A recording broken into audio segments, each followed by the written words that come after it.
We're live. What's up, guys? Let me know how the audio sounds. I'm getting some wicked echo, per usual. All right, hang on a second. Get the keyboard back. How is the audio? All right, so I'm getting some feedback here. I think I'm all right. So there's 8 people in. If someone could comment like how the audio is, I'm getting some echo. I'm going to hang on a second. Why is this? Okay. So we got the camera, webcam, audio, AirPods not working. Medium echo. All right, hang on a second. Echo cancellation. How's that? Any better? Sounds much worse to me. Let me get rid of that. Why are my AirPods not working? Slight echo. Damn. All right. Who knows how to use StreamYard? AirPods Pro. Let me disconnect and reconnect. All right, it's paired. All right. Any better? Test this. Playing. All right. I don't hear myself at all anymore. Maybe that's a good sign. Are you guys still hearing me? You told no one, and that's why the echo. Could be. It's karma. It's okay now? All right, sweet. All right, let me know if the audio goes out. It's weird. I think I should be hearing myself, but I'm not. So, all right. So, a few things I wanted to do here. I got this massive haul of cards here. These are early playtest cards. So, I'm going to show those later. Let me zoom out just a little bit. I guess what I wanted to start with here, bunch of stuff here, right? Oh, what's up, Daniel? Seen him around in the Facebook group. We got a guy speaking German, maybe? Cosmic Seeds? Is that what's going on there? All right.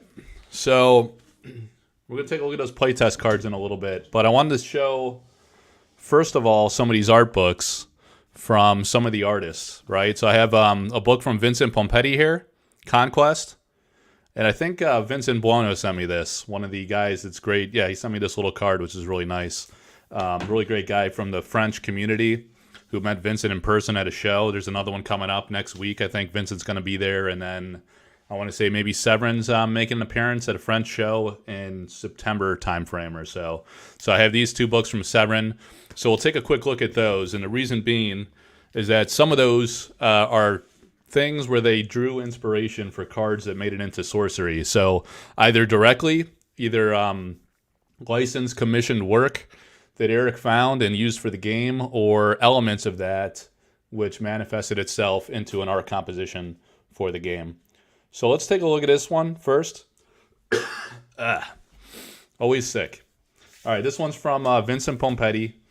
It's called Conquest, and the printer is this Black Pearl Press, and I think that's a label he often uses. He does a lot of like comic book style work, and I'm going to be working with Vincent for art proof cards, right? And I saw this really cool art proof recently from the Magic the Gathering community, where the guy was I forget which artist it was, but he did this cool like double illustration type concept. It was like this, right? He had an illustration up here and then another one, all within the context of the back of a card. You know, if pretend this is like an art proof card. You can have a blank back.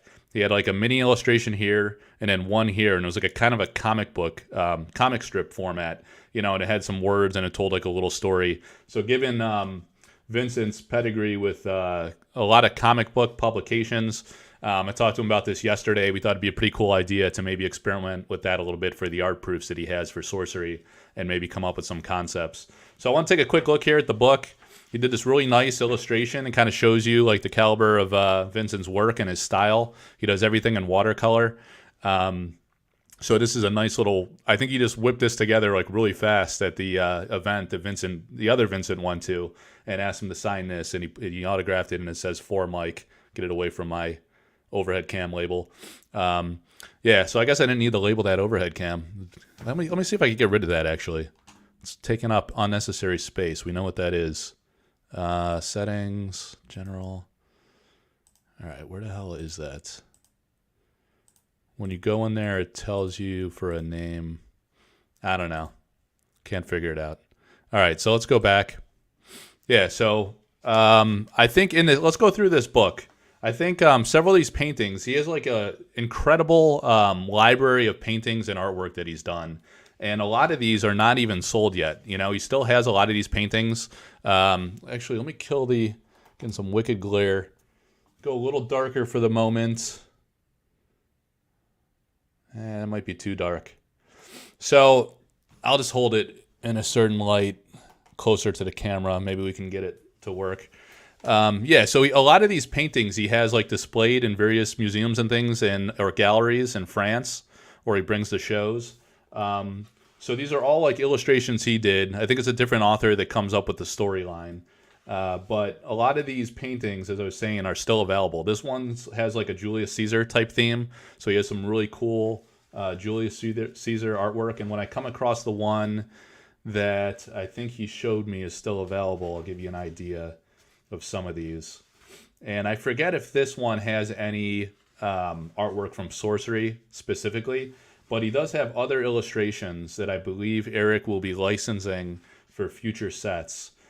So I can't reveal or leak that just yet, and I don't have all the details, but I know that Vincent mentioned on my live stream box opening like a week or what was it, 2 weeks ago now at this point, that he did, I think he said 20 or 25 new paintings for Arthurian Legends. So I think he did about 25 for Alpha, and he's like Arthurian Legends is expected to be a smaller set, not quite, not 400 cards like the Alpha and Beta. So we're expecting more on the order of, I don't know, maybe 100, 150, more of a modest set, right? So if he did 20 for that, that's incredible. That's like 20% of the whole set potentially. I don't know, 15 to 20%. It seems kind of wild. But what I was getting at there is he's done like a ton of Arthurian Legends work before Sorcery. So I think it's probable that we're going to see some pre-existing license. This one kind of reminds you of Shield Maidens, you know? You can see the shields, the ornate shields he does in watercolor. So I think I think we'll probably see some license work from Vincent, and then also some new pieces, of course, right, that he commissions in Eric's vision or with some high level top guidance that he gives for the card designs that he's going for and the game mechanics. Yeah, so just coming through here, I'm not seeing the ones yet. All really cool. He does amazing like motion type illustrations and artwork. So you can see they strongly resonate with his. I mean, an artist style is an artist style, right? So they look very similar stylistically to a lot of the work we're seeing, even in the alpha set of Sorcery, and then to expect to come in Arthurian Legends. All right, so let's see. Maybe it was I'm sure it's towards the end. Here's a good one of Caesar. That's pretty cool. Yeah, so Eric must really love Vincent. You know, he gives him. I'm holding the book up at an angle because you get a bad glare when I lay it flat. But yeah, I think he had the most cards. They said as they were distributing the art proof cards, they said that he had the most cards in the alpha set. It was either him or I think Seagrave has quite a few. He had a huge pile that they were showing. So he's going to have a lot of art proof cards. You get 20. There's going to be 25 of each illustration that's in alpha. And then, yeah, the cool thing about this book is that it's in English. You know, I'm sure there's French versions too. I know that for Severin's books, sometimes they're you can get them in either language, which is great, you know, for different audiences. I'm sure these are popular in France. And I know that, you know, Severin's a big artist in France, and Vincent is as well. They're very well known out there. I discovered them through the game, but I've heard from others in the French community that they've known of them for years, you know, and been purchasing their artwork and meeting them at shows and things. So that's really cool. Yeah, this is a really nice little write-up. Really awesome design. That's a really cool illustration by Vincent there. Let's see. So yeah, this is just some background history sketches, I guess, sketch work he had done. So it'd be kind of cool, you know, on art proofs to do a sketch of that caliber. Different ways to approach it. You know, you could do a detailed sketch like this, fairly detailed. Here's one. All right, so this painting, I think he showed me, is still available. Classic one of Caesar. I want to say maybe this one as well. So that's a fictitious character, it says. Aupex the Younger and Julius Caesar over here. So this is like a character description, I guess, where he's showing the different Roman characters and then some bibliography type details in the back. All right. Wow, look at that. Full page action graphic coming through with the sword. Man, that one's pretty sweet. Like, it reminds me of Critical Strike, you know, from Sorcery. Great action motion card. Yeah, so that's one of the books I wanted to kind of showcase there. And then we'll take a look at Severin's books and then get into some cards. All right, so let's start with Gothic Fairy. Severin Pignol, right? Beautiful art book. And should I zoom out a little bit more? All right, we'll try that. All right, let's see. Hey, what's up, Sorcery TCG UK? Not TC Guck, like I interpreted the first time. All right, so nice little sketch you did for me here. Oh, man. Let me, hang on a second. Let me shut the natural light and just go with artificial.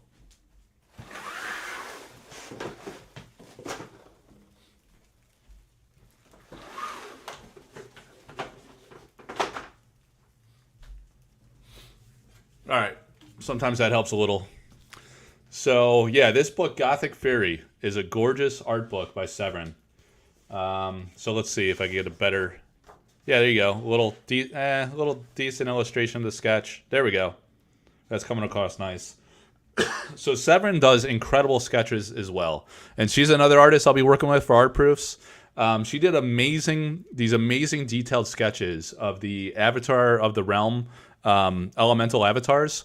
And, you know, that's a possibility for the backs of those. I know those Avatar art proofs are going to be super popular and high demand.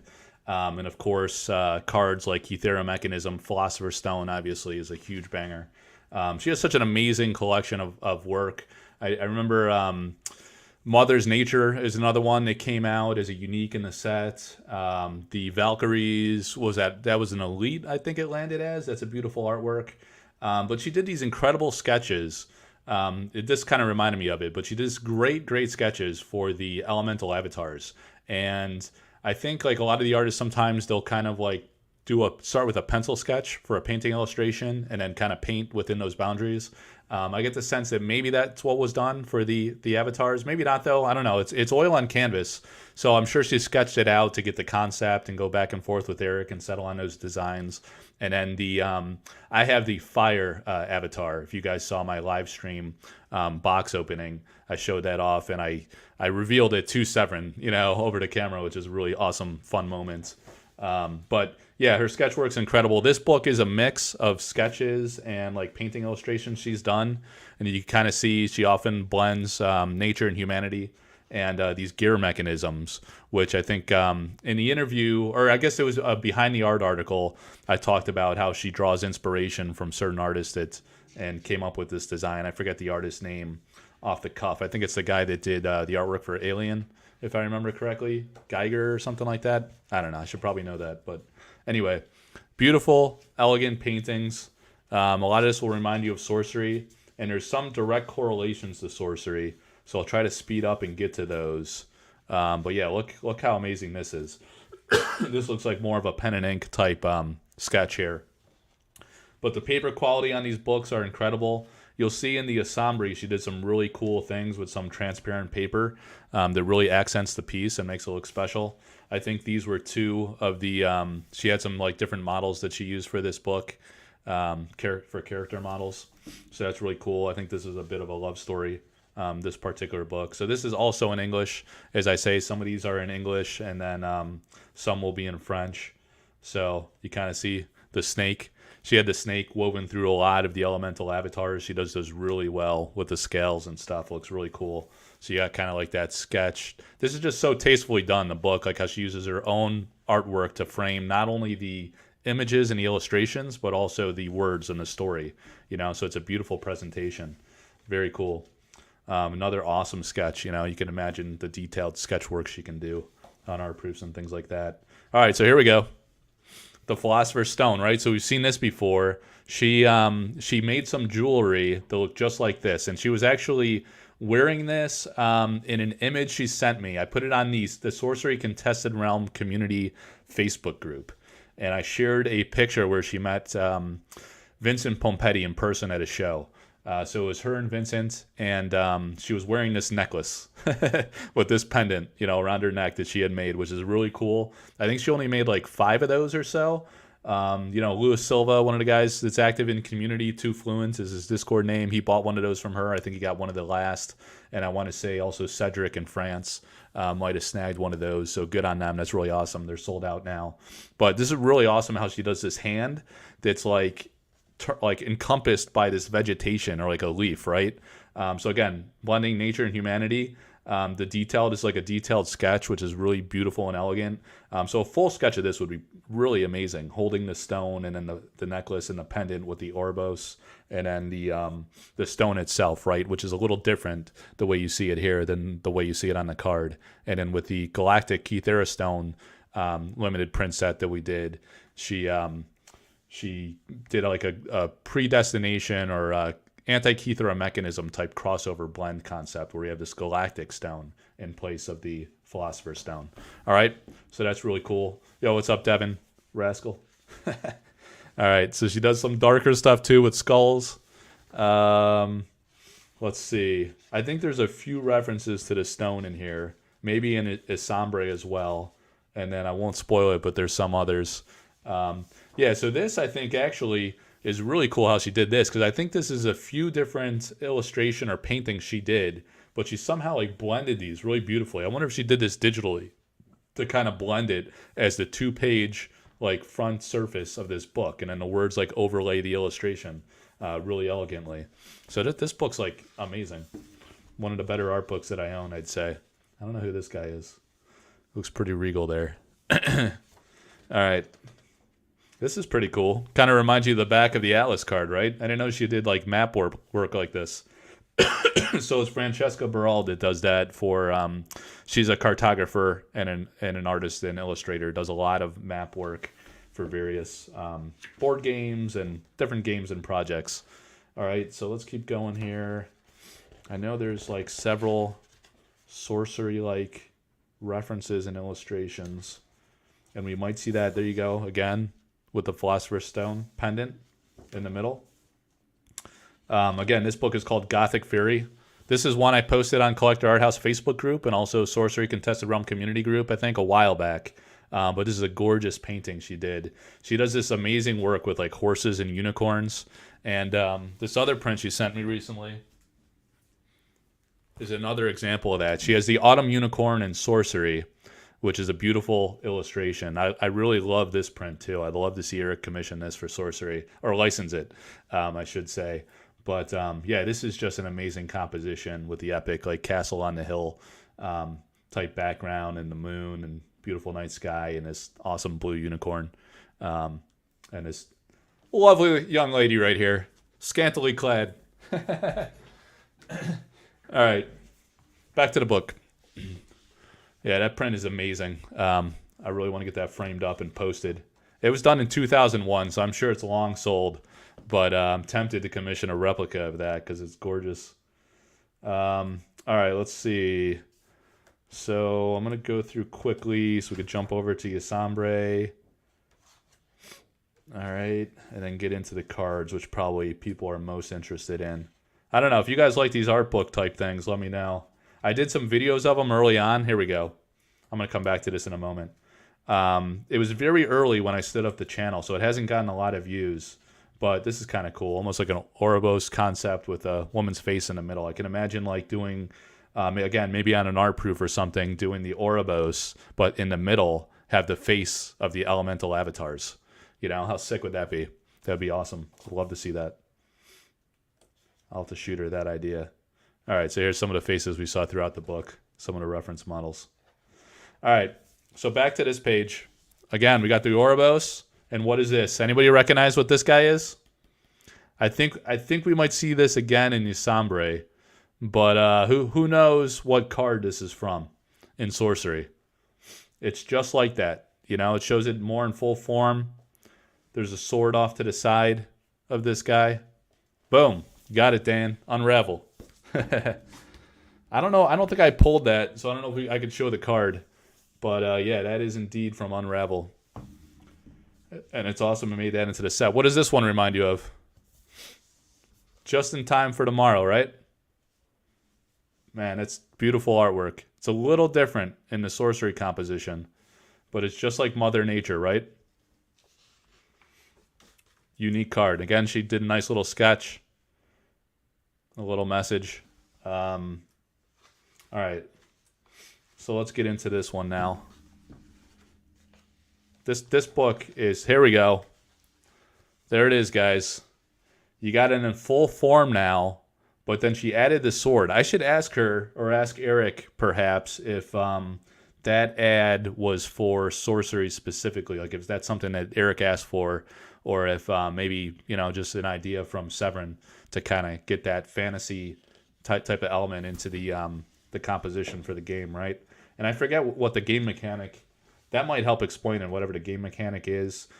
Sophie and Jens did a great interview today, or at least released it today, at least with Eric, and he talked about his approach to card design. So he said in some cases he starts with the card title and he has a vision for what the illustration should look like and what the card mechanic will do. But then other times he gets the illustration back, and then he adjusted and changed the card mechanic to better pair with the great illustration. So it kind of works both ways, right? Sometimes top down, sometimes reversed, based on how the illustration comes out. So maybe there's something to that with the sword. I think he gave like 1 or 2 examples, but he said there's probably like hundreds of examples like that in the game where that's happened, you know, kind of cut both ways with the card design.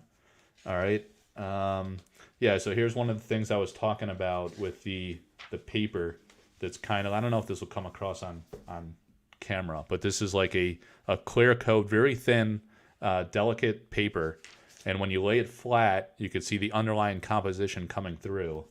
And then when you turn to the next page, you can kind of see what that is, right? So it adds some color and character to that inner composition. And how would that be, again, for like a crossover print concept of the Philosopher's Stone? So this one with the Kythera Stone and the Galactic Stone that I just sold 10 copies of those.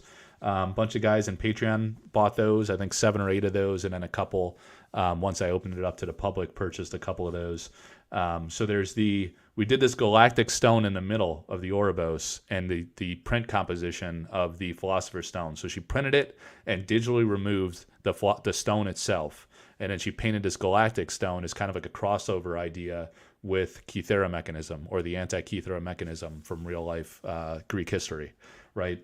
So another idea that I was playing with when I was talking to her about that, I was like, hey, let's do like a galactic thing, because they use like the solar system and the planets to orient themselves and to tell time, you know, like through the calendar year, what season it was, what day or, you know, month of the year it was. So that was the idea for that stone. So this would kind of also symbolize that very well, right? We have this clock mechanism that kind of tells time more specifically. Maybe a navigational compass element or something would be cool. So anyway, keep on going here. This is kind of cool. It's kind of like the inverse, where this element is suspended above the hand. Some kind of witchcraft or sorcery going on there. As opposed to the other one. Look how nicely she does hands. That's really, really amazing pencil sketch work. Really great detail. Man, it's kind of torn. Like when you do art proofs, sometimes it's hard to decide between a pencil sketch or an pen and ink type sketch and a painting, because the sketches can look really epic when they're done in great detail like that. You know, it just looks really classic and iconic looking. I kind of like to collect both ways personally. So again, with the translucent paper, so all you have on the delicate paper is this insect, right? And then it overlays this guy as like it's an element of his being, right? And it's coming out of his torso. And then he's kind of engulfed in these like patterns, I guess, and insects kind of navigating along these rings and patterns. I don't know. This one's in French, right? You can see it's in French, so I can't read this one. I don't know the story but it looks pretty interesting. Maybe one of our French friends can translate for us one of these times. Yeah, this is really cool with the gear mechanisms kind of attaching to this woman's face. This is interesting, and I think this is the book, I believe, where we're going to see the other elements of the Philosopher's Stone. So let's get to that. Keep going again with the parchment paper. Yeah, kind of like working into the woman's face. Kind of gothic style there. That's pretty cool.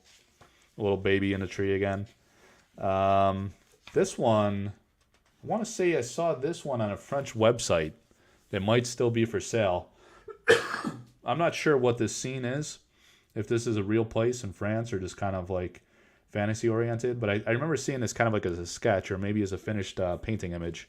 And that was available on some like random website. Pretty inexpensively too. All right. So moving along. Oh, that's really awesome. Here we go. Philosopher's Stone, right? So in the Philosopher's Stone, final illustration. I don't have a Philo stone to show you on camera. Actually, should I do have something I could show. All right, just take a look at this. I'm gonna go get something real quick. Give me 2 minutes.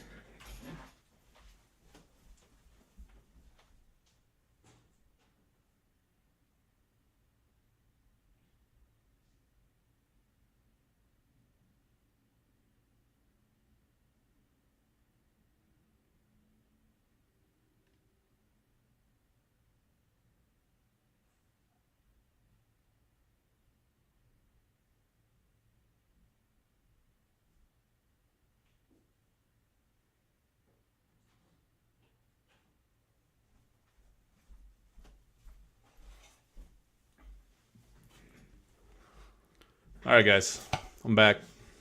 I didn't really want to leak this just yet because I wanted to kind of surprise some people because I'll be mailing some of these out.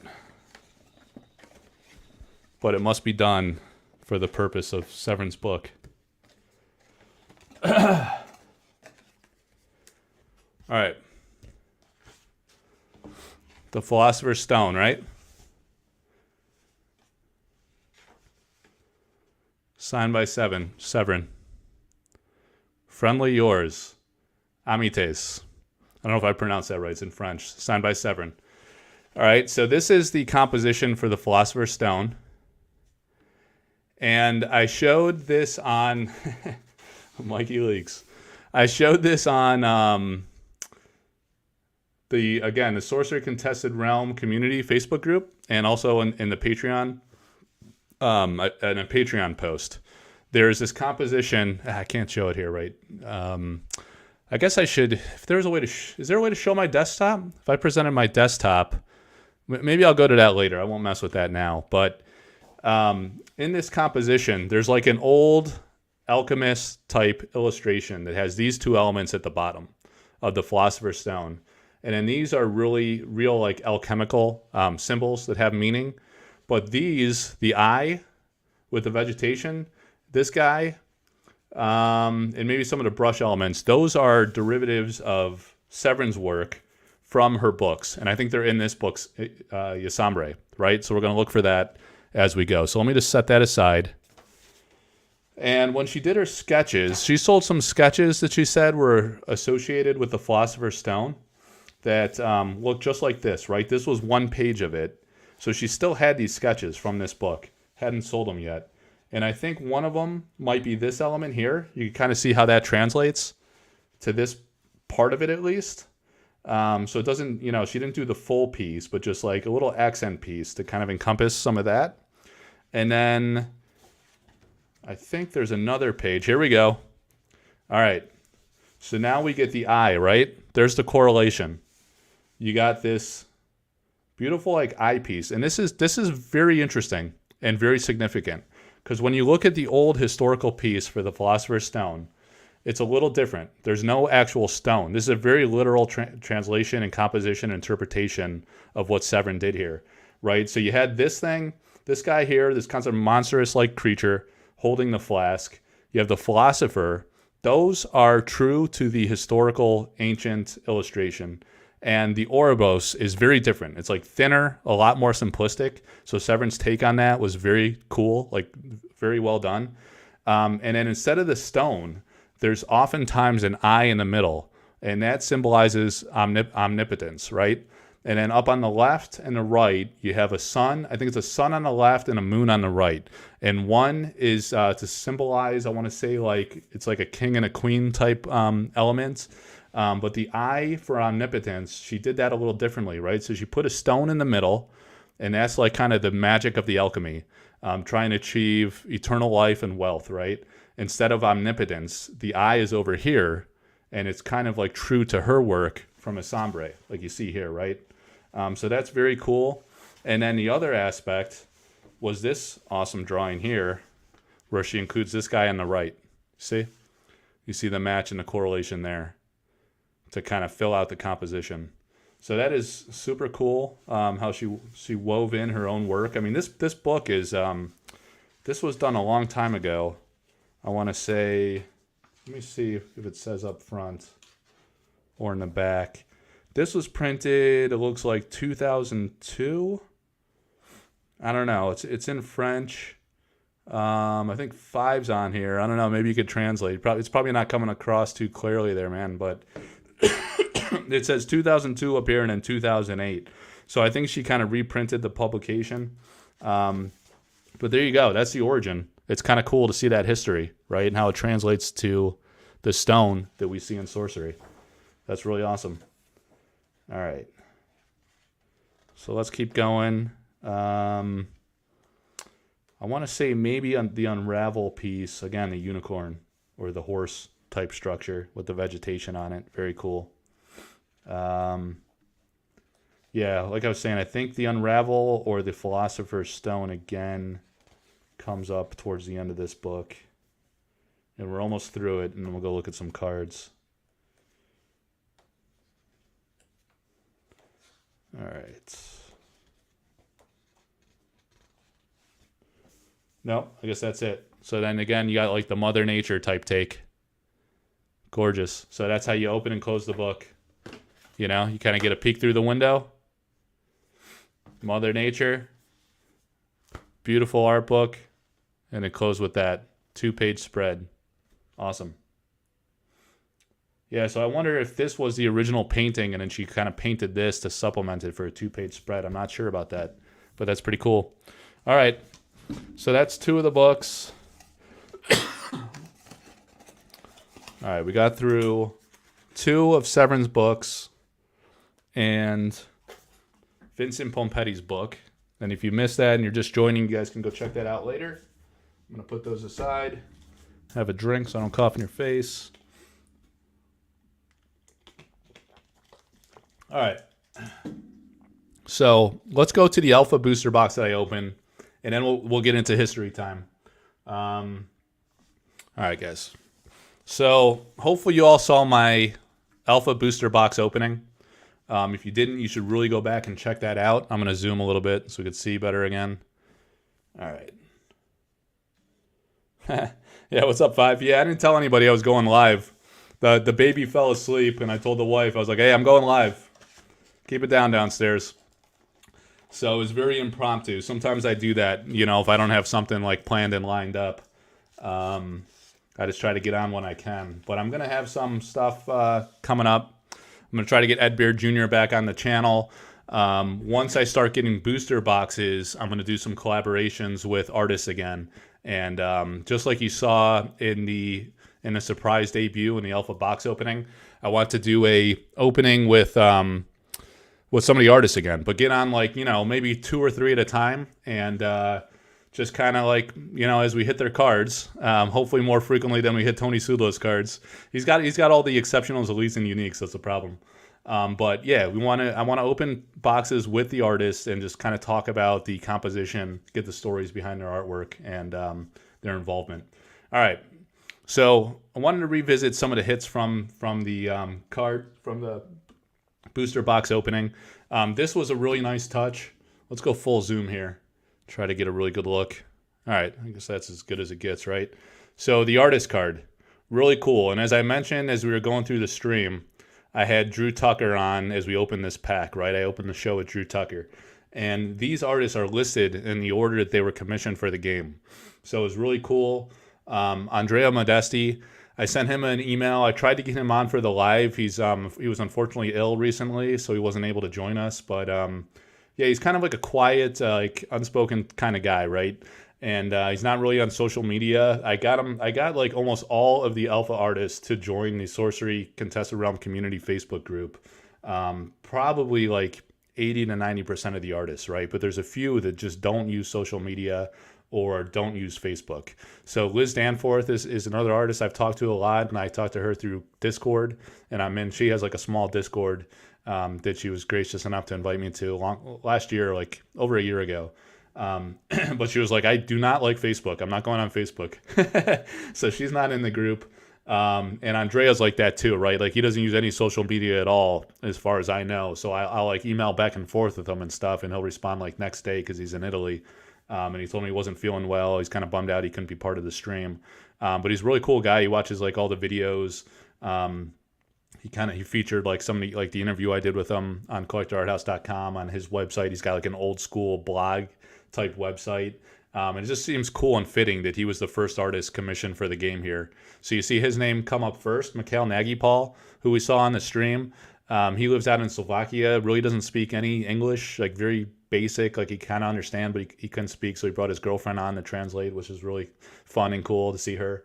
And she did a great job, you know. It was great to see both of them. But he was the second artist commissioned, and he's done a lot of work for the game. I think these earlier artists probably had a bit of an advantage because this is, of course, all hand-painted traditional artwork, right? So it takes time. I think you see that kind of reflected in the amount of work that some of these early artists did. Like Andrea's done many pieces, so has Mikhail, probably 20 plus. Drew Tucker has done a ton, right? Melissa Benson has a good number. Anson Maddox, I remember Eric talking about him in the Discord. So, of course, he's really famous from MTG Alpha and did, I want to say, like 8 to 10% of the whole MTG Alpha set. So back when they were commissioning Alpha, there was a very aggressive timeline. And a lot of the artists kind of turned down the opportunity because Magic wasn't offering much money at all for those commissions. This was back in the early 90s, 1992, 1993, as they were commissioning art for Magic, right? So very inexpensive. I mean, TCGs weren't really a thing. No one knew it would blow up like it did today. So a lot of artists didn't want to take on that work. So Anson was like, sure, yeah, I'll do it. And he had to crank out a ton of work, you know. So he tells this story about Disintegrate, which reminds me a lot of Minor Explosion by Matthias Frisk in the game. And I have that card somewhere, but I don't want to go digging for it now. But anyway, he did that in like 30 minutes time, right? But for Sorcery, like he's a pretty busy guy. I remember Eric saying in a Discord sometime last year that he wished he could have gotten more from Anson, but he only got one commission from him, which is kind of cool. He's still part of Alpha, just like he was in MTG, so you have that connection. But only one from him for Alpha. We'll see if he finds time to do more. That'd be cool. But he did the card. I think it's called Flow of Life. Maybe you guys know if you want to comment in the comments. I forget the name off the cuff. So Francesca was on board pretty early. She, of course, did the Sorcerer card, you know, which is kind of like the face of the game in a way. You can see that foil really, really pop. And looking back on it, you know, something's really cool is you have a holofoil of the Alpha symbol right there, you know, behind the gameplay mechanic. And that kind of shines, too. When you have it in hand, that really pops and looks nice. This foil was really well done. And yeah, so Francesca was what, like first 5 or 6 artists commissioned for the game. And she's done a lot of pieces, you know, like I said earlier, she's a cartographer. And yeah, Font of Life, that was the one by Anson. So Francesca is like a cartographer by trade, does a lot of map illustrations for all kinds of board games and different things, but she's done a lot of regular painting illustrations for this game as well. A lot of spells, the Sorcerer avatar, the box packaging art, the spell book back, the atlas back. So she's made a tremendous contribution, which is really cool. Vasily, Severin, Jeff Menges.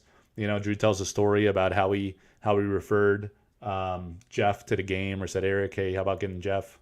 Or I don't know. He said he didn't remember saying that, but I could have sworn that that story came out at one point. Vincent Pompetti, Dan Seagrave, Gadu Duaso. All right, so I won't go through them all. Maybe some of the late ads. Adam Kaspar. That's the one I asked Mikhail on my opening a couple weeks ago. His buddy that he referred to the game. So Adam did the Bedrock painting, and he lives in is it Czech Republic? I think he said, or yeah, I don't know, somewhere out there near Mikhail. I think he said they went to like art school together or somehow knew each other, were friends from school, and he told Eric like he's an incredible landscape artist in that region. So Eric commissioned him for that card Bedrock, and Adam's done some like amazing work outside of Sorcery. I think I featured like a handful of his paintings on the Collector Arthouse Facebook group, which is another smaller group that I've managed for a couple of years. But yeah, he's super talented, does amazing landscape work. So I'd love to see more Atlas card work from him. But anyway, this is a really cool insertion. It says a big thank you to extraordinary artists of Sorcery. All artists retain copyright for their work. So nice message to put out there so people know the artists own the copyright. Shouldn't be running out there and just making playmat replicas and t-shirts and things like that. All right, so these were the hits, right? So I got the foils. I mean, the Sorcerer is in the pledge pack. Everybody gets that. But Fire Harpooners by Jesse Pilkus. Now this one, I noticed that like the cards that have some blue in them, they look really amazing in these foils. That really pops and shines and catches the light well. That looks really great from Jesse. He has so much line work detail in his work. You know, I didn't have the opportunity to really get into the art stories like I typically do when I did the box opening, because it was more about featuring the artist and showcasing the cards. But Jesse was commissioned for this game. Eric had mentioned in the Discord a while back that he grabbed Jesse because it reminded him of an old MTG artist that has since passed, right? So he was looking for an artist of that type of style, right? And it's not an exact comparison, but you could see the detailed line work that he's able to do in his work. Looks really cool. Kind of like Ian Miller in a way, right? So like I say, with the blues, that looks really, really awesome. And then the blue on Bone Rabble was one of the cards that really popped and struck me. So again, the foil and the blue background really looks great on this card. And it's only an ordinary, but, you know, even the ordinaries seem like tremendous hits. Like, you get a foil 1 in every 4 packs, and it feels like the right ratio. Hang on a second. You know, it's not like you don't want to get a foil in every pack. I've seen that in some games, and it just kind of gets diluted and watered down and doesn't feel special unless you hit like a really rare, unique card, right? But being 1 in 4 packs, it just feels like the right mix, where even hitting an ordinary feels great. And then, of course, hitting an exceptional, elite, unique is amazing too. So here's one of the exceptionals that I got, the Psionic Blast. And this is one that like people are really excited about early on. There were some images they showed when they were working the foiling process. And, you know, it's just an obvious connection. You could use your imagination that these rays coming off of the wizard's face here was going to look really great in foil. And in his eyes, that was a nice special twist they did as well. His eyes just glow, right? And then the full art on the back. So sometimes you get a little Easter egg down here. Sometimes it's pretty basic. I'm trying to see here. Yeah, here you have this guy's hand just kind of hanging down. Gets kind of obscured by the art box, but that's a subtle detail, the game mechanic box. This, I think, was the first foil I pulled. Windmill by Elvira Palikowska. Beautiful card. The foiling looks great on these Atlas cards. And this one just kind of gives a lot of depth to the sky and adds a lot of character. Because look at the illustration, right? It's kind of like this dark, overcast sky. But then when you go to the foiling, it gives it a whole new like vibe and take.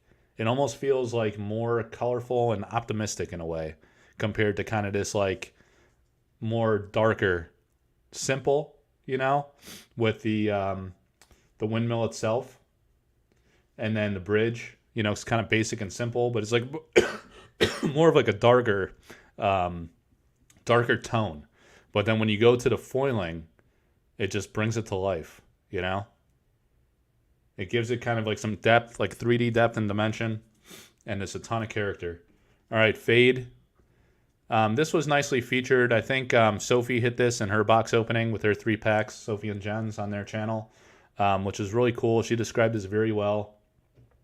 Observantly noticed that you kind of have like the full filled out figure of the woman character here, and then it kind of becomes transparent below, and you see the fruit baskets and stuff. You know, it's just kind of like an outline. It fades into transparency. Really cool. Elvira Shakarova, you know, she's extremely creative and talented. She has a tremendous amount of detail in her artwork.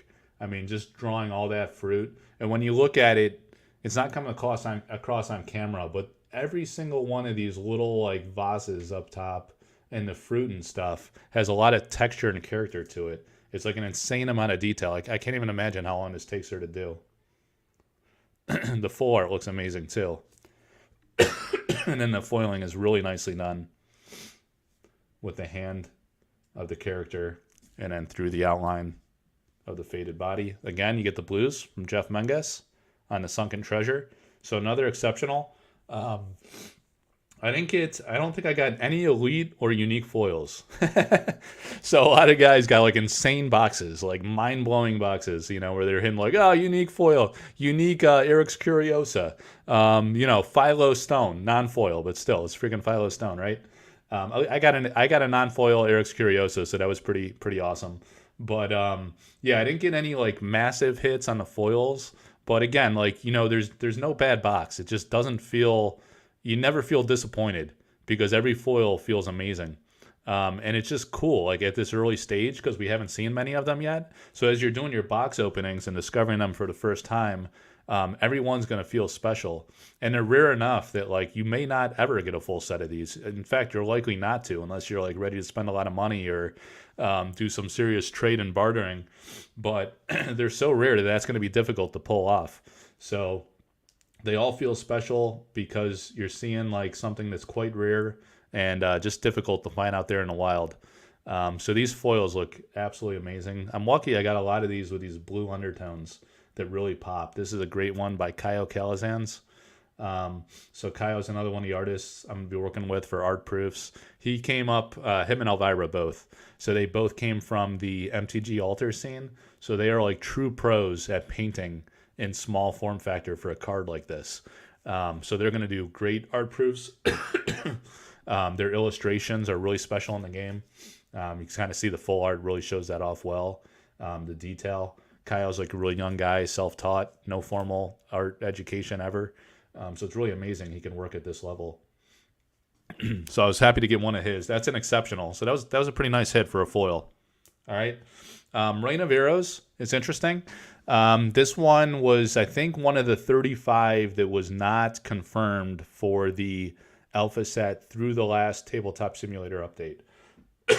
So it was kind of cool to hit that for one, and then to get it in a foil really popped, you know. And this is nicely done too because it's not overdone. There's already a lot going on in this composition, right? So to foil this one's a little tricky because, like, what would you think about if you had that challenge? You're looking at this full art, right? What would you attack and tackle for the foiling, right? There's some stuff that lends itself well, and I see this is where Eric and his team kind of chose. There's some white dots like on the uniforms of the soldiers, and then also like even on the arm of this soldier hanging down. And so it looks like those white elements is what he chose to accent. And if you look on the back, that's exactly what you see. You see a couple dots on the soldier's armor, the line coming down his helmet here. And then also the other helmet on this soldier down here. Again, the arms had some white accenting. So it just naturally lent itself to that. And then again, you get some of that blue coming across with the foiling. So when you rotate it, it really looks great. And then the raised text, you know, the texture, it just looks so sharp as well on the text. that really is done masterfully. All right. I'll look how far I can get with collecting these foils. Yeah, it's going to be tough, Dan. Rain of Arrows is in there, but rarely played at the moment. Oh, really? Okay. Yeah, an ordinary. So what does the card mechanic do? Deal 1 damage of each above ground minion. 2 to cast. Then we will fight in the shade. Yeah. Is that from 300, that quote? It says Dianekes. Then we'll fight in the shade. When they said there'd be a rain of arrows that blots out the sun. I don't know. I'm going to have to go Google that. Or if someone wants to Google that real quick. Then we will fight in the shade. Dianekes. Dienekes. What's that quote from? So even the threshold symbol here is foiled. I'm noticing that. It kind of picked up the light as I was rotating it. Yeah, that's really well done. That's a cool quote. All right. Excuse me. Sorry for all the... Yeah, it is 300. Is it really? Nice. It's a good call on my part. All right. Autumn Unicorn. So, Severin Pignot. The Autumn Unicorn, man. One of her most beautiful artworks. And is... Oh, man, what's the guy's name? TC Guck. Sorcery TCG UK.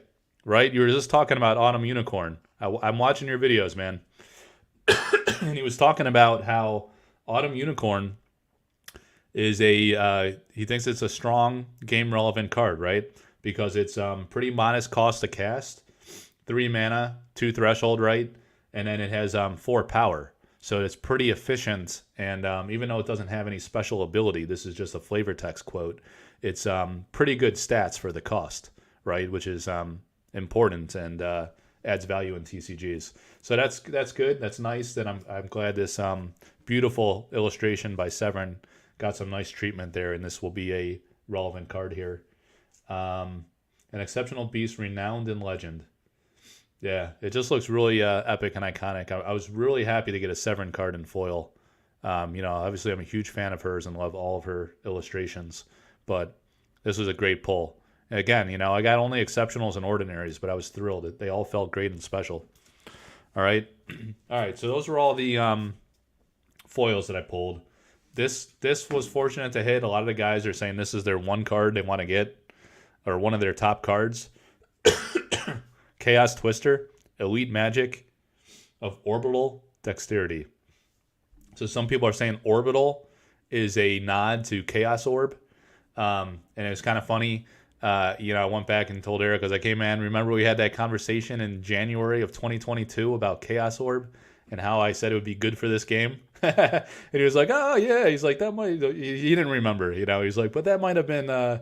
he might have been thinking about that when he came up with his redesign of Chaos Twister. Because it's got a Chaos Orb type effect, right? In Magic the Gathering, you had this card called Chaos Orb, where you had to drop it from, I think the rule said 10 inches over the board space, and you'd kind of drop the card, and whatever it land on, it would destroy. So, this one says, place target minion on the back of your hand, then blow it off from a height at least 1 foot. Deal damage equal to its power to each unit atop the site it lands on, including itself. All right? So you got to take a minion. I'm not going to demonstrate this. That'd be ludicrous. All right, you take the minion, the Autumn Unicorn. You put Chaos Twister on top. Place target minion on the back of your hand. So you just blow off the minion. All right, so you don't have to put Chaos Twister at risk. You just cast it with the 4 threshold, or the 4 mana, 2 threshold. Then you take the minion and put it on the back of your hand. Right, so you probably take the Rail Dromedary just for the lulls, right? So you put it on the back of your hand, you blow it off, and kablooey. You just nuke everything in sight. All right, but you want to take something with high damage, ideally. Maybe you would use the Autumn Unicorn, because it only costs you 3 to cast, and it's gonna do 4 damage. So again, that is pretty good value. This one costs you 4 to cast, right? So maybe you already have this one in play. You pick up the Autumn Unicorn, put it on the back of your hand. blow it off from a height of at least 1 foot away, and deal damage equal to its power to each unit atop the site it lands on. All right, so you want to target like some congestion in the sites. So when you're playing the game, guys, you got to spread them wide and far. Beware of the Chaos Twister. That's awesome. All right, East-West Dragon, another elite from Jeff Easley. Great card. Oh man, the Wrath of the Sea. I forgot I pulled this one. I was really happy to get one of the very best artworks from Matthias Frisk. Of course, I love his Scourge Zombies and his Minor Explosion. Amazing, iconic artworks. Death, which it's called Mortality now, or Death. I don't know. They went back and forth with the name. Really epic artwork by him. The Gnome's Hollow. He's got so many great ones. But this Wrath of the Sea has so much detail. You got to go to collectorarthouse.com. Probably not going to be able to get it on camera. But if you go, yeah, see, like if I get too close, the auto zoom messes up. So you want to go look at the crest of the wave. There's some monsters there in the crest of the wave, which are difficult to see at first. You really got to look close, right? And there's some monsters in the waves here with their mouth agape, which is really cool. Again, I wish I had this in foil so we could see it in full art. But there's a lot going on in the waves here. The detail of the waves is really well done and beautiful. A lot of motion, a lot of use of like color, the white to really capture that essence of depth of the ocean and the volatility of the waves, the unsettled nature of the scene here and the boats kind of getting rocked around. And then I did a behind the art feature. Was it a behind the art feature or it was either, I might have done both. It's in an interview I did with him on collectorarthouse.com. It shows that this tower structure here is from his hometown in Sweden. It's like a significant church or some kind of like landmark building in the town where Matthias is from. So great backstory on that piece. And it's just like an amazing, like incredibly detailed work of art. Really great.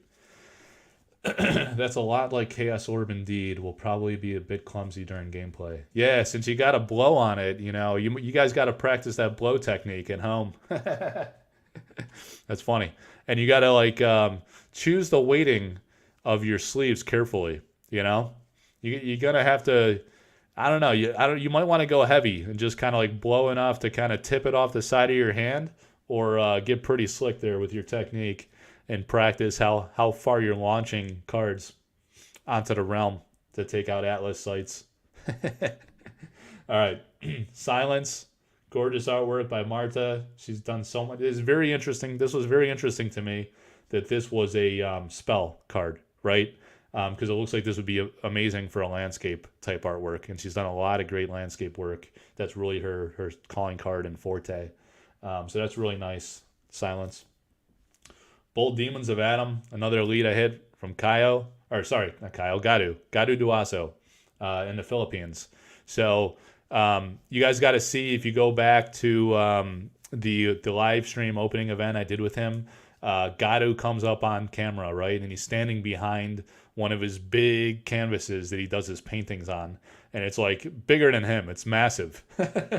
And he's got these pictures on his social media where he's sitting like on paint buckets and just kind of like painting like he's painting the Sistine Chapel, and he's like massive canvases. And he always works in this very large size, which is really cool. So I did a great interview with Kaio. He's done some really impressive work outside of the game. And I was surprised because a lot of his work in Sorcery Contested Realm is of this ilk. It's very fantasy oriented. And it has this type of stylistic flavor. But if you look at his work and the commissions he's done outside of the game, he's got a very diverse set of painting illustrations he's done. And if you go look at, for example, he did some of like, this woman did a trip like across Europe and I think Italy and some other parts, and he did some beautiful scenes from her vacation. And like a few other things, like different concepts that were radically different than what he did for Sorcery. So he's really talented. Again, we saw the East-West Dragon, the Puppet Master from Liz Danforth, we were talking about earlier. So that's a really cool concept. A lot of depth and detail going on in this card. An Elite Spirit pulls the strings. So the type line text in this game is really awesome. Adds a lot of flavor, a lot of fun to the game. It says, Genesis, gain control of all tapped minions here until Puppet Master leaves the realm. So he's pulling the strings, gaining control of all tapped minions. Man, that's a pretty powerful card. You know, he doesn't have much toughness, so he could be killed off easily. But when it comes in play and you grab control of those minions, it's probably pretty interesting what you could do with that game mechanic. All right, so here's the big hit. It's a non-foil, but it's Eric's Curiosa. So that was a great hit. So a lot of speculation in the alpha set. There's 403 cards in total, and they're saying in beta there's going to be 402, but they're not telling us which card will be removed. You know, and the someone asked about this recently. The elemental avatars that are not going to be in beta, that does not count as card removes. That's part of the 402 that'll be in beta. They will be replaced with the hooded avatars. Oh, thanks, Sophie. Yeah, they'll be replaced with the hooded avatars. So that's like a net zero sum game, right? So there will be one card completely removed from that set, and people are speculating that could be Eric's Curiosa, right? All right, the Moon Clan Werewolf. All right, so I had a foil buried in there. So this was very interesting because of the unfortunate misprint of the artist name. It says Santiago Caruso, but this is an artwork by Alan Pollock. And if you look, so beautiful artwork. I actually posted on the Sorcery Contested Realm community Facebook group. This must have been six to 9 months ago. Again, go through the media archive on that page. You'll see a lot of histories. I've posted every day there since I created that site or that Facebook group. And I had a picture of Alan Pollock at a show standing in front of the Moon Clan Werewolf. So it's his. So it was an unfortunate mix-up on the foil version here.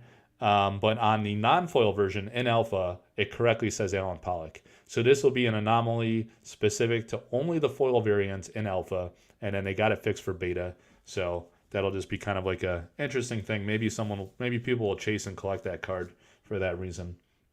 I'm not sure. All right, so just going through quickly here. These are kind of like all the elite hits. Seasoned Sellsword, one of my favorites. I own that original painting, so it's a great one by Lindsay. Recurring Tony, the mixed Terra. Pulled 2 of the mixed cards. That was really cool from Elvira. Oh man, I love the Silver Valkyries from Severin. Interesting on the non-foil Sorcerer. Pulled this in a pack, right?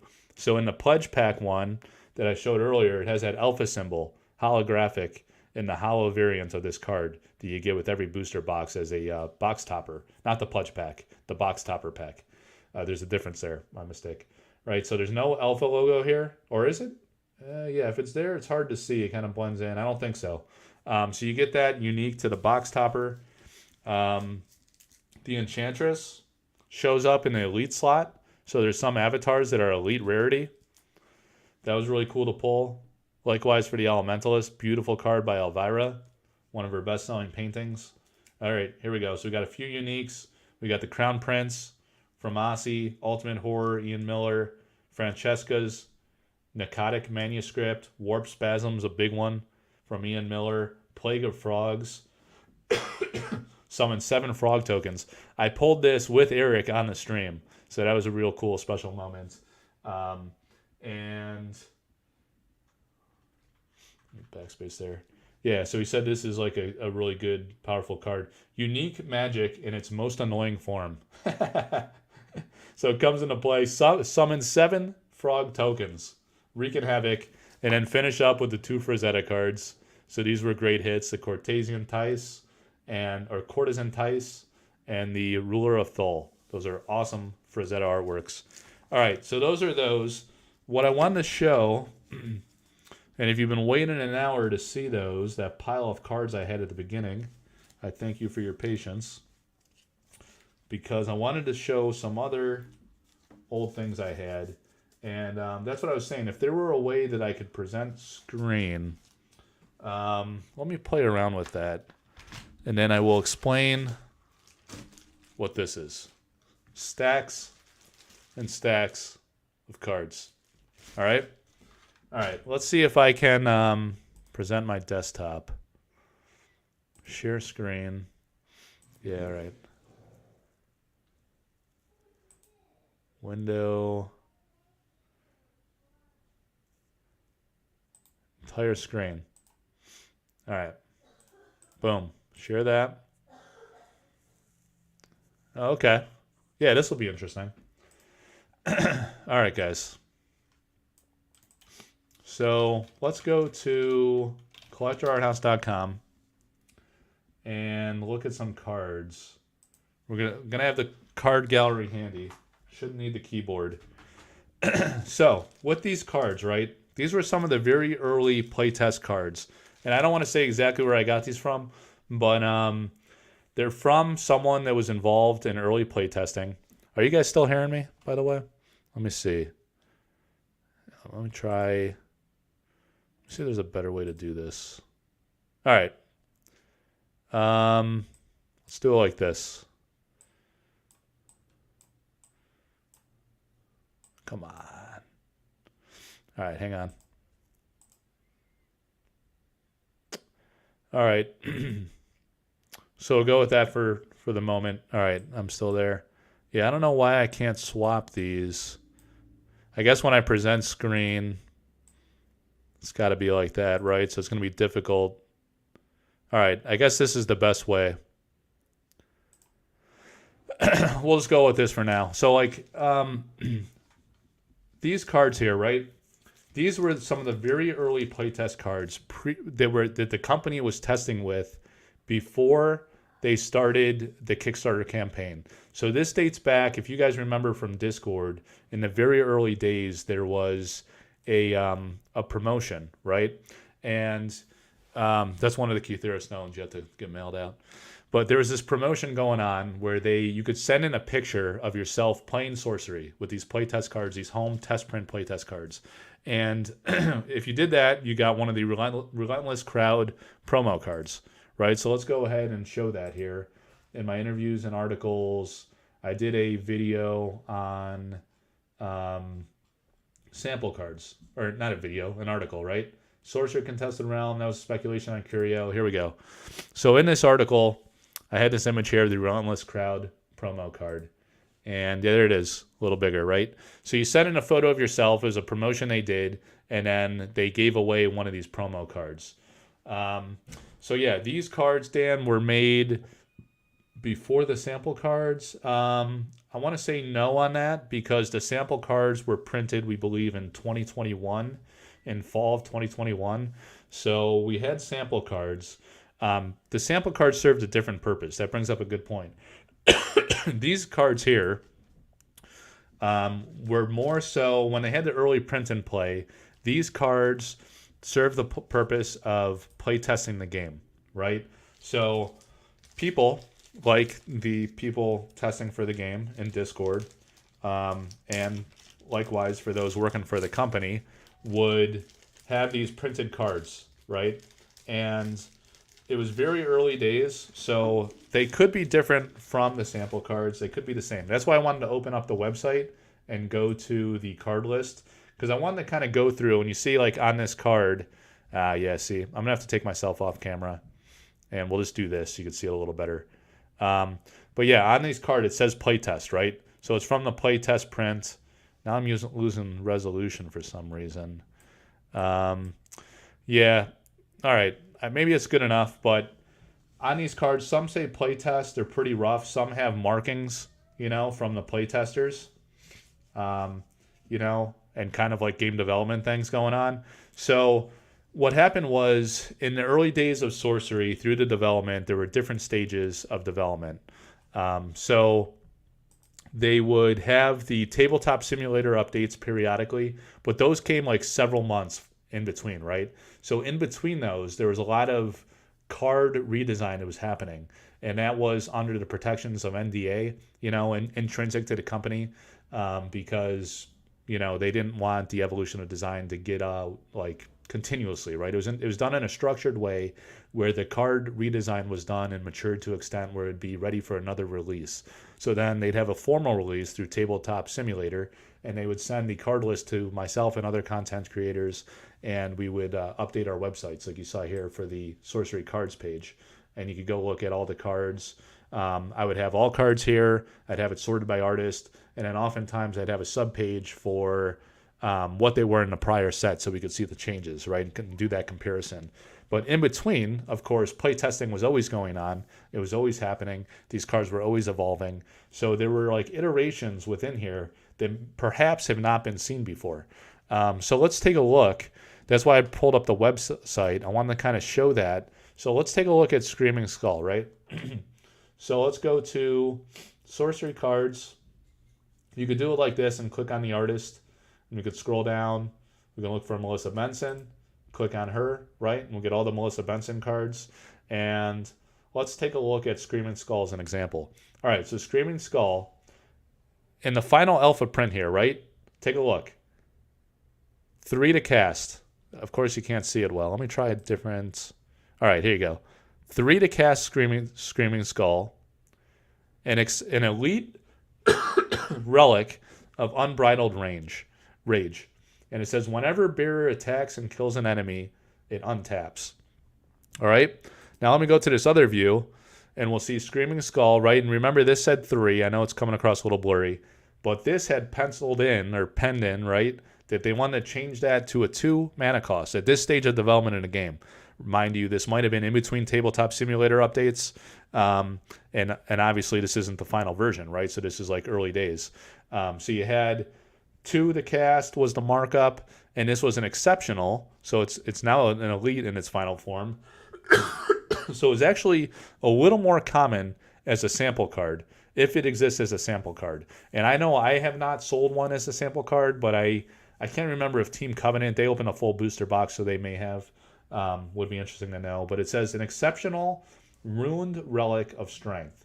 And remind you here, since it's difficult to read, let me click on it and see if we're going to be able to read this. Now, the resolution's not great.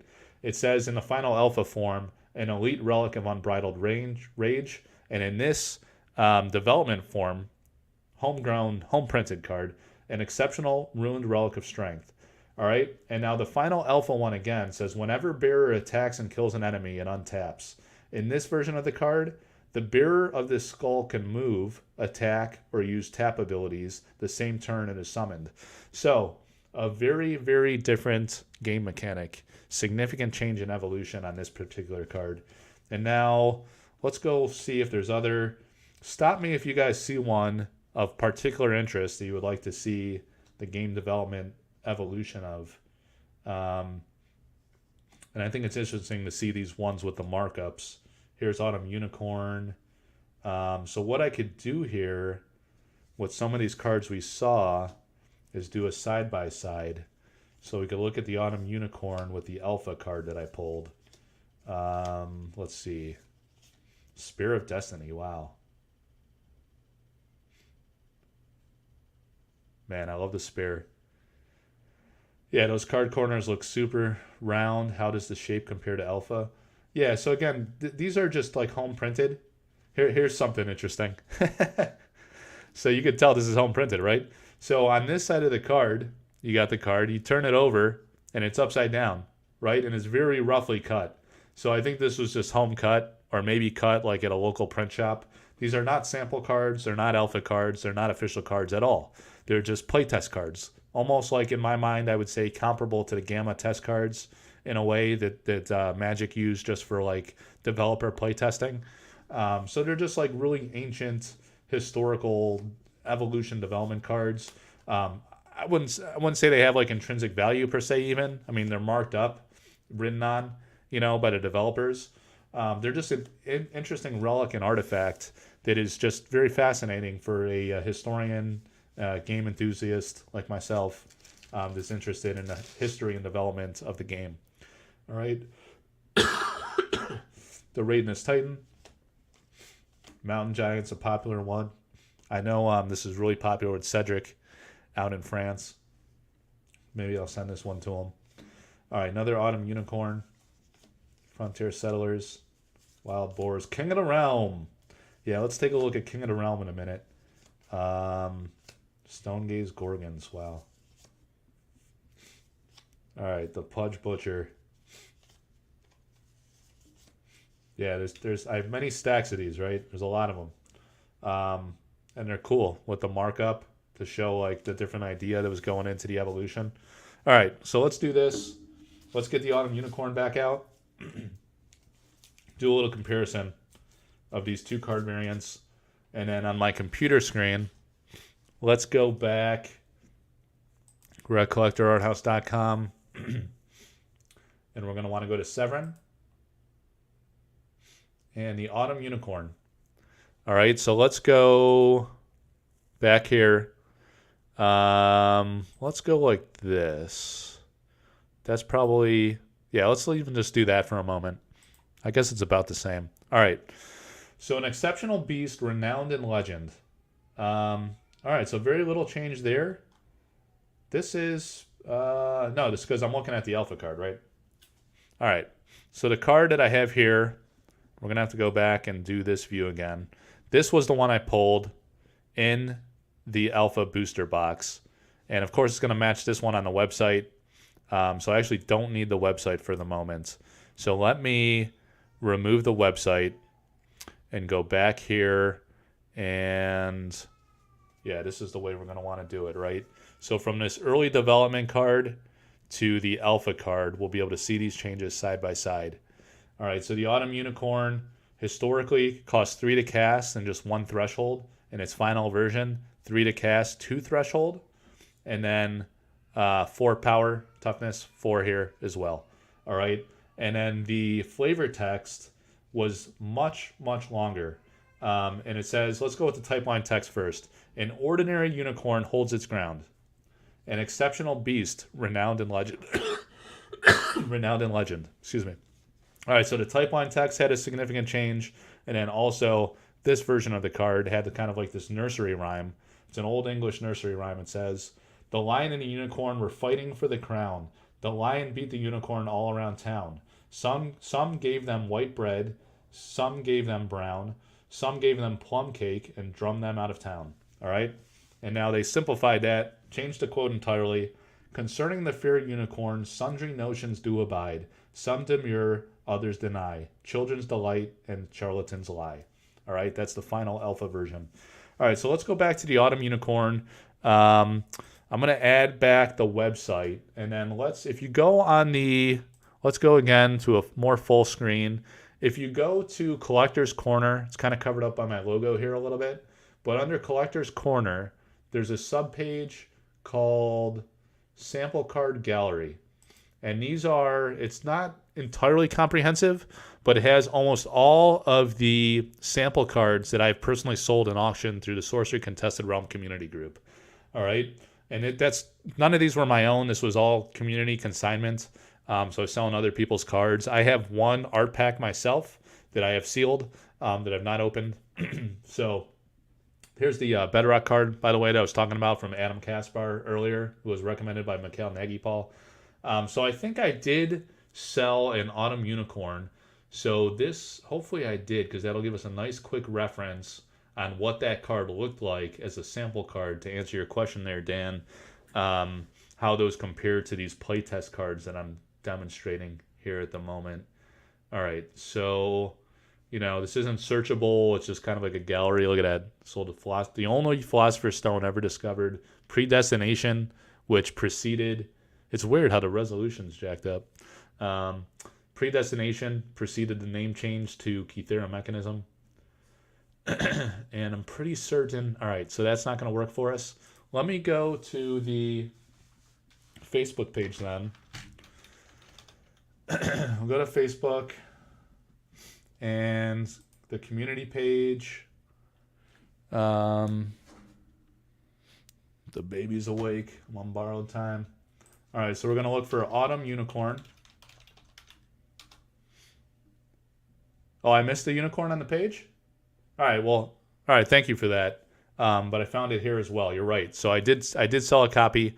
So very interesting.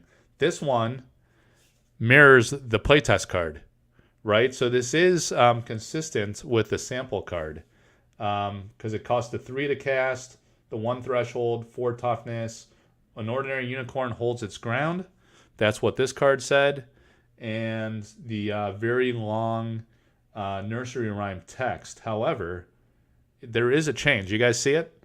Of course you can't hear because it's horribly small. All right.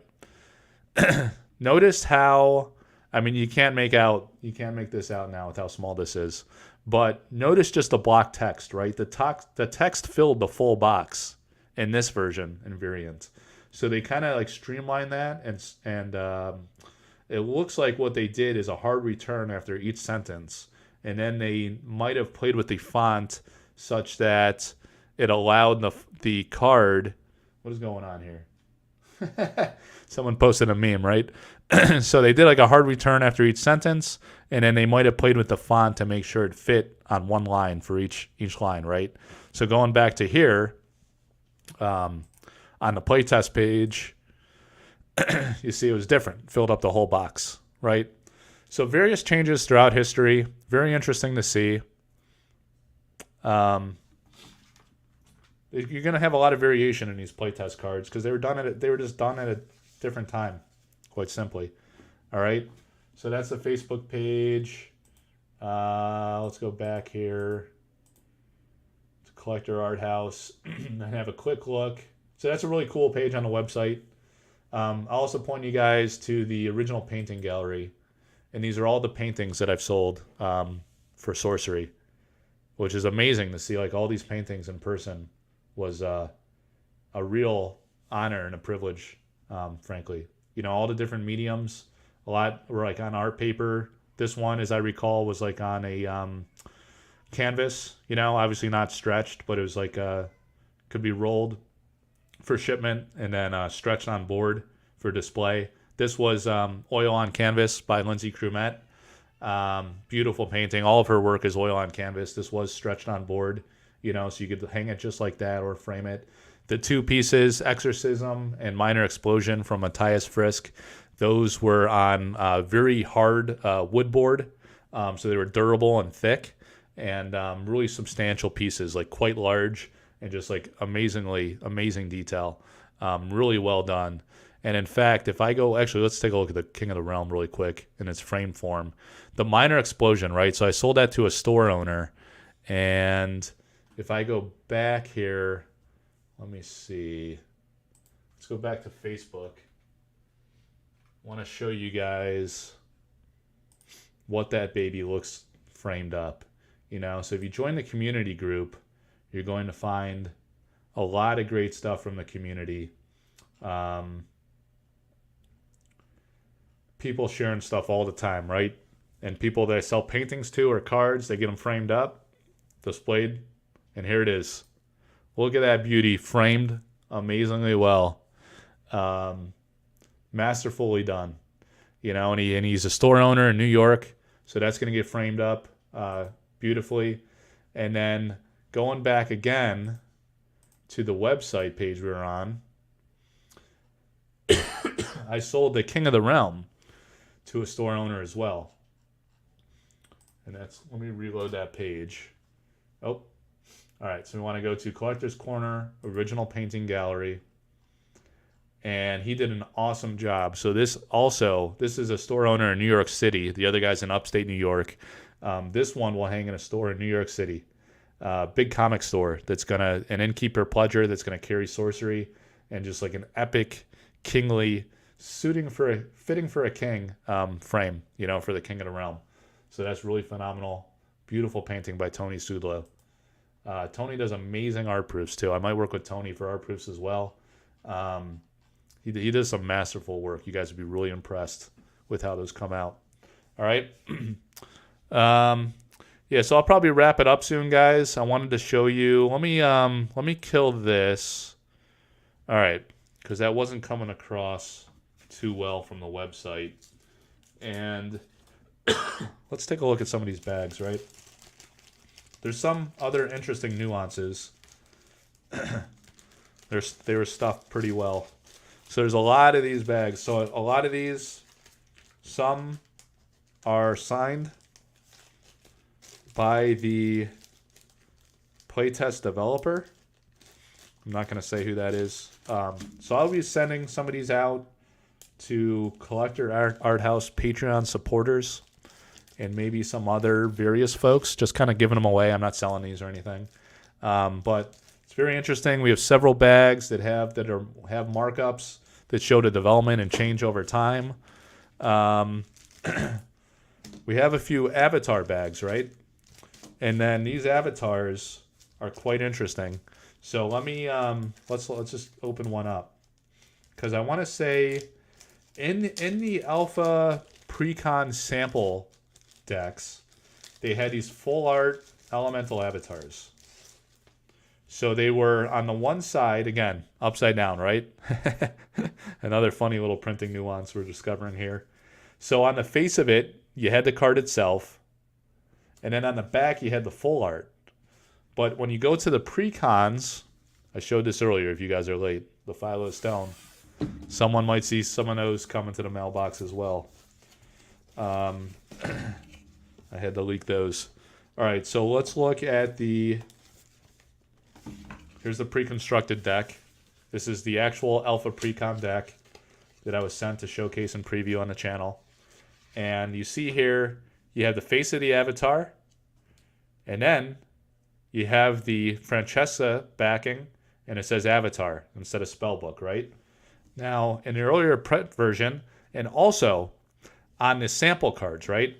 So you don't get any of these. I don't believe that these exist in sample card form in the packs.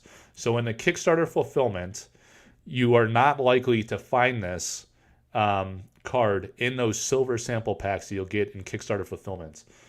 If you did, you might find it with the avatar back. However, in the alpha precons, so there were sample cards that were in pre-constructed decks like this, right?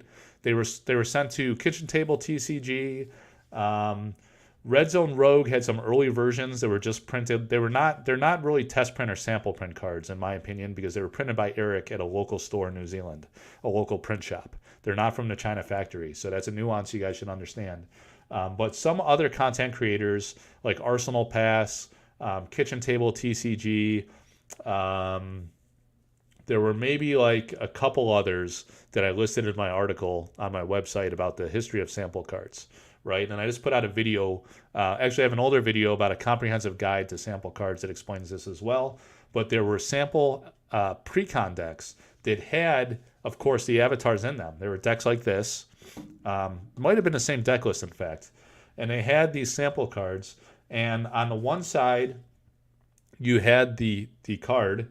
And then on the back, you had the full art, right? It wasn't the avatar like they did in for the precon decks for alpha print. So that is very interesting for those alpha precons. And again, I believe they only exist in those sample precon decks.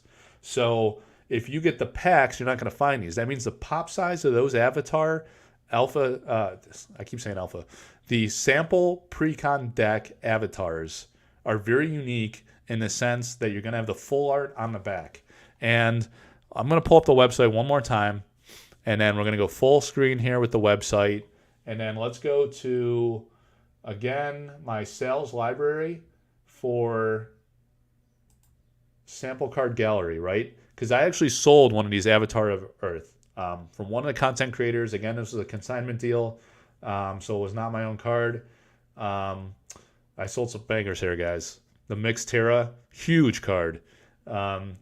Immortal Throne, unique relic. The Doomsday Device. Man, there were some hot sales that went down. And let's find the avatar, right? The Avatar of Earth. And I think I captured... Here we go. So like I say, the face of the card, just like the regular face of the card, right here, where my cursor is. Then on the back, this is the back of the same card. Full art, right? So when they went to the alpha precon decks, the actual alpha pre-constructed decks, these right here, right? Look at my little camera down there. This kit you're going to get from Kickstarter, that is going to have the avatar back. The sample card had the full art back, which is amazing because that's so limited as a sample card. And then when you go to the alpha print, you're going to find these only in the booster packs from the booster boxes. And those will have the avatar. They'll have the full art back, right? Though the foil front, the full art back. In non-foil, you can only get those from this kit, and they're going to have the avatar back. All right, so I beat that story to death, but it makes it very unique. The mystique of the elemental avatars, which are being retired after alpha. They will not be in beta. So everything pertaining to these beautiful elemental avatars are very unique and have this mystique to them, which is very cool. All right. So there it is.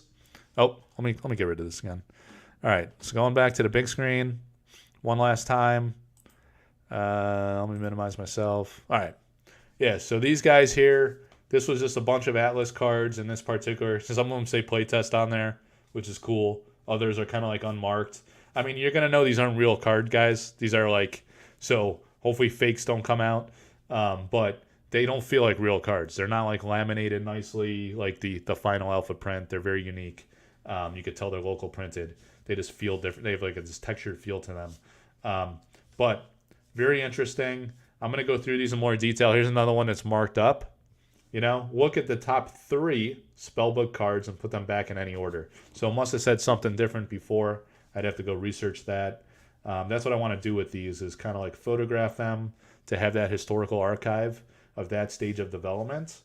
My website kind of serves to curate that history, and my YouTube channel does the same, to give you guys that historical. Those that are really hardcore into Sorcery, the OGs and the people discovering it that are just like blown away by it like I was. It's really fun to discover that history and understand the wonderful development that's gone into this game from its very raw early stages, like you see in these cards, very raw design, to what it has become today in its more refined state as a great, fun game to play. All right, so King of the Realm. Let's take a quick look at this one. All other mortals gain 2 power. You control all mortals in play. And look at the print on that. I don't ever remember seeing print that large and bold. So again, this is probably a print file that never existed publicly. You know, the text was never this large. The text box is even kind of compressed compared to the standard size you typically see. Now, hang on. So that's roughly comparable. I think it's more a function of the edges and the placement is a little different. Let me find a non-foil. Dying a slow death here, guys. Yeah, it's just less precise, less sharp. So the size is similar. The size of the cards is a function of the cut. More rounded, as you say. But that's just because it's locally cut. And all other mortals gain 2 power. You control all mortals. All right. So let's go back to the site.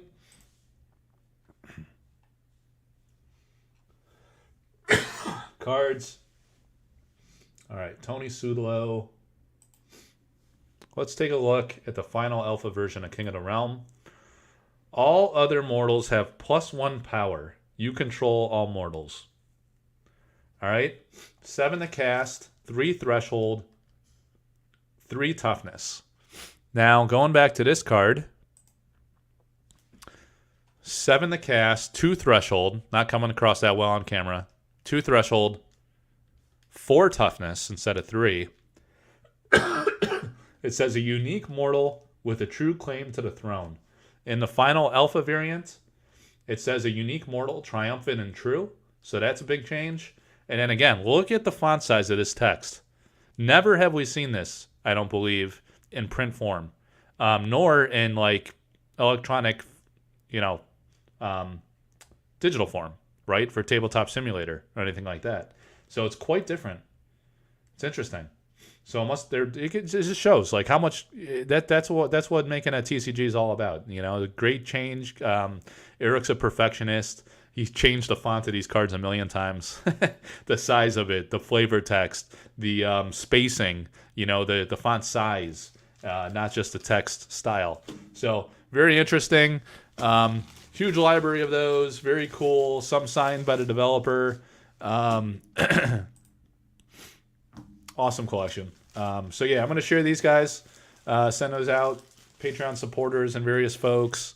So keep an eye out. Thank you for those who support on Patreon. That really helps with like my carrying costs to do StreamYard, the website, the time investment that goes into the YouTube channel, shipping costs of all the stuff that I distribute as giveaways or, through sales and whatever, materials and things like that. The whole deal. And these beautiful cards by Severin. So every once in a while, I'll work with the artist and I'll have something commissioned. Sometimes a hand embellished print, sometimes like a greeting card style thing. So I did one of these for the what was known at the time Predestination, now Key Theory Mechanism, and I sent these out to all the Patreon supporters. So I don't have mine handy, but what we did with those is we put these in these nice magnetic display frames, and now this is a little too oversized, right? But they just sit there. You can stand it like this or like this. It'll just stand on its own. Creates a wonderful display. So while we have it here, let's demonstrate. So these are what was given in the Collector Pledges and the Avatar of the Realm Pledge. This nice little letter from Eric's Curiosa. So you got a few of those through sales. But what you could do, you could just buy these magnetic frames on Amazon or wherever, and they just stand self-standing, right?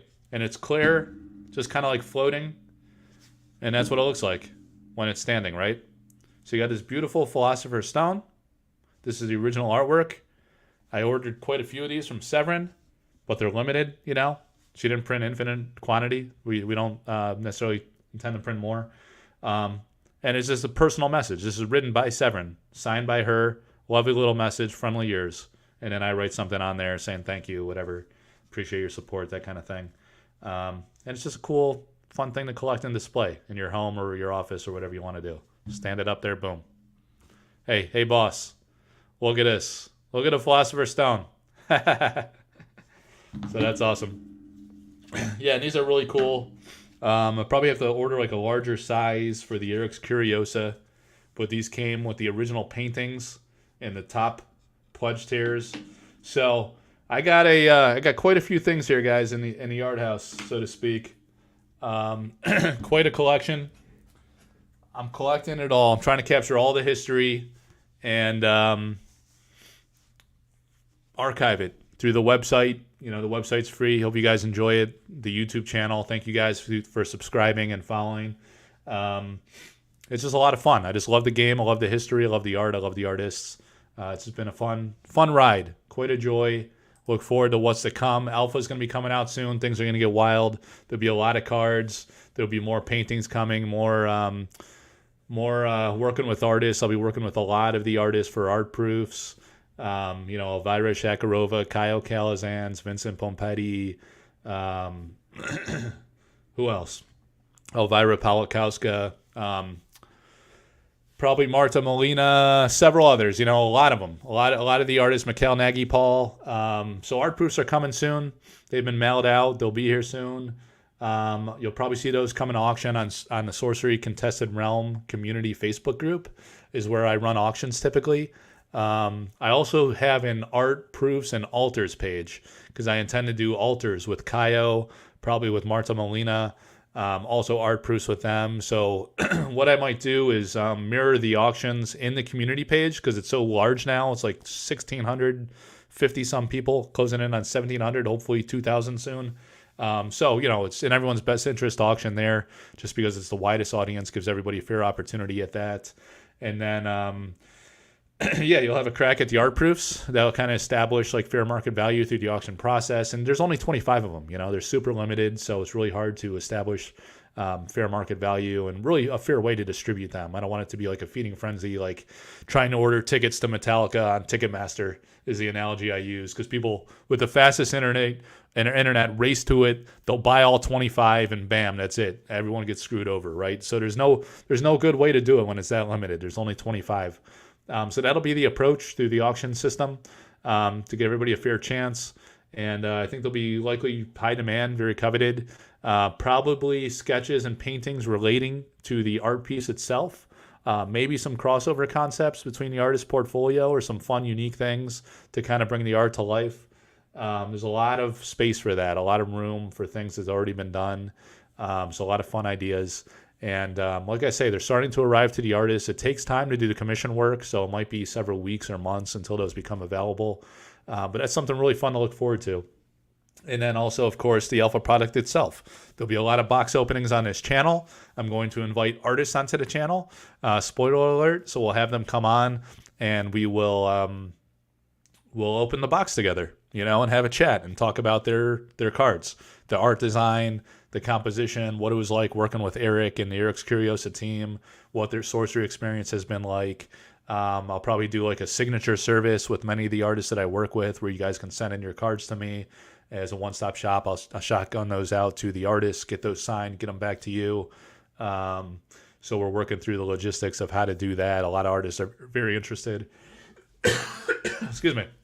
So I need to breathe. I need to eat. I need to drink. I guess I'll leave it there. Hour and 40 minutes. Thank you guys for hanging in there. Appreciate your support. And yeah, we'll have more scheduled lives in the future. A lot of fun. A lot of things to look forward to. Talk to you soon. Join the Facebook group. Subscribe to this YouTube channel for announcements and fun videos that are unique, show unique content like you saw here today. And yeah, I'd like to do more of an engaging Q&A as well in the future. Losing my voice right now. I saw you guys chiming in. I tried to acknowledge where I could, but I'd like to have an open dialogue Q&A. Maybe I'll invite another content creator or two. I see Sophie in there. I see Sorcery TCG UK. If you guys want to come on, maybe the three of us will have a Q&A with the fans. The fans of Sorcery. And excuse me. Man, this guy gets me sick all the time, and the other two. Right, Jack? You sick? Or you good? You feel healthy? I'm still coughing. All right, guys. We'll leave it there. What's making your watch is talking to me? All right, everybody. Thank you for hanging in there. Take care. Say bye, buddy. Bye. See you, everybody. Take care. Have a good one. Happy Mother's Day. Happy Mother's Day to all. To all the moms. To all the moms. Take care. Happy Mother's Day.